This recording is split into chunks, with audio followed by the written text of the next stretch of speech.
Met dank aan de koude maar benam wierte maaitijd lijkt het breedseizoen volle beter te worden voor onder andere greidevogels. Het beheer en de inrichting moet dan wel optimaal wezen. Zo wordt op de eerste kant van het noorderliggende Waardkust al het maaitiidswetter nou beter vasthouden. En we zeggen al hoe het was simmers dat het eigenlijk vies gedroeg wordt in het veld. Het verdampt te snel het wetter.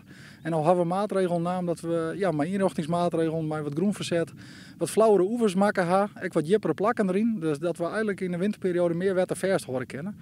Want we zitten hier in het Boetenikse gebied en ik heb net even een schuifje van de boezem hier loeken om wetter in te letten. Dus ja, we moeten eigenlijk ruimwetter vanuit de winterperiode zien vast te horen richting de maaitijd. En dat de simmers stadig gewoon indroegen. Dus eigenlijk hebben we het bufferend vermogen van het veld groter maken dat we meer wetter vast horen kennen. En de docht vertuten mij betieden ik leuke verrassings. Wat we van het eerst zorgen dat een heel soort vestiging van kluten plakvoen had. Op plakken waar we bijvoorbeeld die oevers wat een schuin ronen, maaioen en wat groen voortgroeven ha. Ja, orone juist weer eigenlijk te wierd om dat op een goede manier te verwerken en in te zitten. Dus dat is nog wat modderig, steeds maar de winterperiode ingaan.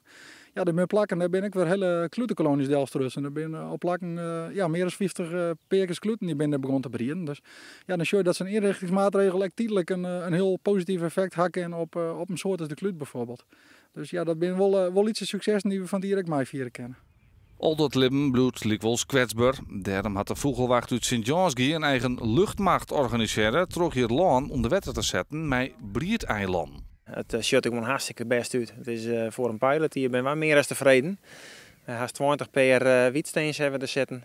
4 per kluten hebben er op bret hierin en nou achter met de pieken om.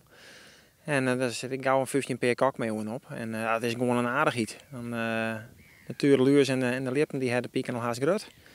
En het gaat eigenlijk hartstikke best. En die koloniebreeders binnen de vleende piekenvetters de baas. Een koppel van een goed 20 kraaien en wat je omhong. Ik heb ze al een hele tijd net zien. En daar ben ik ook mee wel verantwoordelijk voor. Die zitten er bovenop.